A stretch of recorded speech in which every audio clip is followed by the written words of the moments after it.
Hey guys, Yip here coming with another video, and this one is going to be about the new Demonology build, the Soul Conduit Power Trip Demonic Calling. Really quickly before I make this video, I want to give you guys a quick talk about the affliction changes that are happening on the PTR. Yes, Blizzard has made some very drastic changes, and I'm sure you guys want me to make a video discussing them with you, but I'm going to wait a little bit on this. I'm going to wait until Blizzard releases even more information, so I'm able to come at you guys with a fuller picture about how affliction will look in the future. Right now, all of the changes are not yet complete. Obviously, we have seen the Soul Effigy replacement. We've seen Siphon Life switch places with Phantom Singularity. So there's a lot of changes that have happened, but I want to wait just a little bit longer so we can see the full spectrum of affliction. I can just make a video discussing all of it at the same time. So without further ado, let's talk about this Demonology build, because I do like to dabble a little bit into Demonology. So the Demonology build really relies on the new gold trait. It's called Thakeel's Ascendance. What it does is when you cast Demonic Empowerment, it has a 50% chance to cause your artifact weapon to enrage.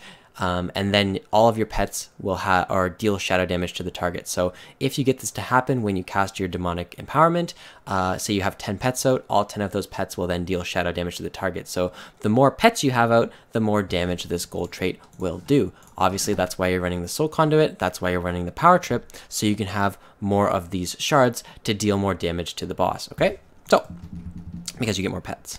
Let's talk a little bit about the opener, and then we'll go into the sustain, and then we'll go into the cleave, okay? So the opener of this build, it might sound a little complicated when I talk about it, but in practice, it's really not so bad, okay? So the way you're going to do your opener is you're going to start by getting up to 5 soul shards, okay? And the way that you do this is you cast Shadow Bolt, you doom the enemy, you Shadow Bolt again, and then you'll be at 5 soul shards, okay? Now what you do with these 5 soul shards is you cast Hand of Gul'dan into Grimoire Felguard, okay? So like this, you cast Hand of Gul'dan into Grimoire Felguard like that, okay? And then you empower them both. So that's the first step to the opener, okay?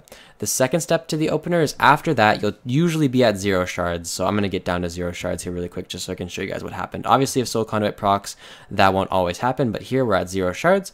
What you're going to do after you empowered those is you're going to cast Shadow Bolt, and the idea here is you're trying to bait out a Call Dreadstalker's proc, but you see if you get to 5 shards and you haven't gotten it yet, what you then do is cast Call Dreadstalkers into Summon Doomguard, and then you empower it, you go back up to 4 shards, you cast Hand of Gul'dan, you empower those imps, and then you Thakeel's Consumption all of that damage, okay? So that was the opener in super slow motion. I will show you later in the video the opener at a little bit of a faster pace. But that's the idea, okay? So you cast, you get up to 5 shards, you do a Hand of Gul'dan into Demon or Summon Doomguard, you empower them both, and then you cast Shadow Bolt again, trying to get a Dreadstalker proc.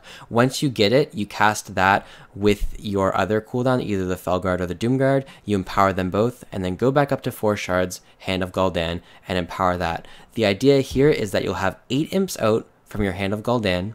You'll have 2 Dreadstalkers, which each have 2 imps on them, so a total of 10 imps, 2 Dreadstalkers. You'll have your Felguard, you'll have the Grimoire Felguard, and you'll have your Doomguard out all in the opener, and then you can consumption all of this damage into the boss for a huge hit, okay? So that's how the opener works. Now we're going to talk about the sustained target, single target, and then I'll put it all together and show you guys it in real time. So for sustain, all you're going to be doing is maintaining your Doom on the boss, and just keeping Dreadstalker on cooldown like this, okay? So you'll see in my sustain, all I'm doing is going up to 4 shards. When I get there, if Dreadstalker's on cooldown, I'll cast Hand of Gul'dan and empower those imps. And while I'm maintaining Doom, I'll just go about this rotation very easy, okay? The only thing that's any tricky about your sustain is when you have 4 shards and your Dreadstalkers is coming off cooldown, what you can actually do is a double cast, okay? What I mean by a double cast is you can cast both Hand of Gul'dan and then Dreadstalkers together like this, like see how I'm doing right now, and then empower them both together. Whenever you can have that happen, you want to do that. If not, just go about the regular rotation by casting, your Hand of Gul'dan a couple times and then empower them both like this, okay? So that's all you're doing for sustain single target. This is where the majority of the fight lays in sustain single target. And with regards to Thakeel's Consumption usage, you just want to be using it on cooldown, okay? Just use it on cooldown. Whenever it's up, just press it and just keep going about this. Make sure you maintain Doom, Keep Dreadstalkers on cooldown. Whenever you have excess shards, use them on imps, and that's about it. Okay, make sure you're using your Fellstorm on cooldown as well. But that's all there is to the single target sustain rotation. It's really not too bad. Just make sure you are keeping that Called Dreadstalker on cooldown. That's a big part of your DPS. If you don't get a proc, make sure you have 2 shards for when it comes off cooldown. You'll see here, oh, I got a proc. I'll cast it into the Hand of Gul'dan just for that double cast, and then empower them both, okay? And that's how you want to be going about that single target damage rotation, okay? Now, I'm going to put all this together really quickly for you guys. I'm going to go about the single target damage rotation with the opener so you can guys see how it looks in real time. So just give me a second here. I'm going to get back up to 3 shards, reset everything, and we're going to do that. Okay, let's wait for the Devil's Due, okay? And I'll show you guys the whole opener with a little bit of the sustain in between, okay? So I'm going to start by empowering my, my demon here, and we're going to go about the opener here. So we're going to Shadow Bolt, Doom the boss, Shadow Bolt again, Hand of Gul'dan, cost the big guy here. We'll cast another Shadow Bolt. We have our proc, so we'll use it. With the Summon Doomguard, we'll empower them together. We'll go back up to 4 shards here. We'll cast the Hand of Gul'dan, empower. We have all of those demons out, and we'll consumption it. So really easy. And now we're into the chill phase. Now we're just into, you know, whenever we have 4 or 5 shards, we're just going to look for those double cast the Hand of Gul'dans into the Called Dreadstalkers, empower, get back up to 4 shards, cast those Hand of Gul'dans, and just continue about the damage rotation. So now you just continue this, you just continue the single target throughout the fight. Very easy, always making sure you have that Called Dreadstalker on cooldown. As soon as it comes back up, you want to be casting that, and just maintaining your mana, all that good stuff. So very easy, very good build to run. You see here, I'm just casually going about it, no flash, no pots, pulling 800k DPS, no problemo, okay? Very good spec, extremely powerful, extremely fun, okay? Now I want to talk a little bit about cleaving with this spec, okay? Cleaving with the power trip and all that good stuff. So that was pure single target. Now let's talk about multi-target. So for multi-target, you're going to be switching from power trip to Hand of Doom. Now a really good add-on I recommend for Hand of Doom is called Doom Shards. That's what you guys see right here, my shard counter. And all that does is it tracks my Doom ticks, okay? So it will count down from whatever time your Doom is, and it will count down to 0. And when that hits 0, generally speaking, that's when your Doom's going to be proccing, and you're going to be getting that, okay?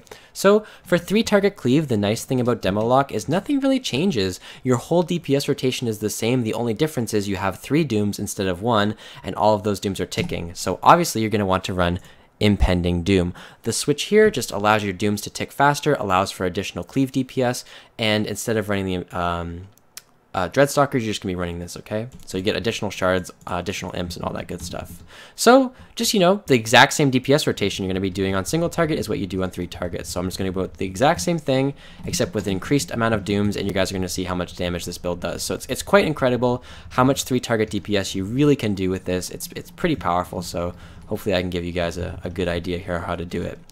The one part of this build that's harder is you have to watch your Doom ticks, right? Because these 3 shards, odds are if you're running the 4-piece, is going to shard cap you, okay? So if your Dooms are about to tick and you have anywhere between 3 and 4 shards, you want to make sure that you're using them, because then you'll instantly go back up to 4 shards, which you'll want to use. But you see guys here, the damage is incredible on 3 target with those extra Dooms ticking, okay? So I want to make sure that you guys, you know, when you're running this build, just make sure you're really comfortable with the extra Doom ticks. Make sure you're not getting shard capped too often, and just go about the regular single target damage rotation.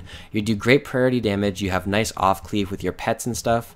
Any sort of pet that does cleave damage, really good. And you just go about the single target rotation, and that's kind of nice, right? You only need to really learn one playstyle. You only need to learn how to do that single target damage, and once you learn how to do that single target damage, you're really going to find a lot of success with this build, okay? So that's how you play this build on single target and multi-target. I hope you guys like it. I hope it has given you guys some insight about how to play this build and maybe entices a few players to try it. Thanks for watching, and I'll see you guys later.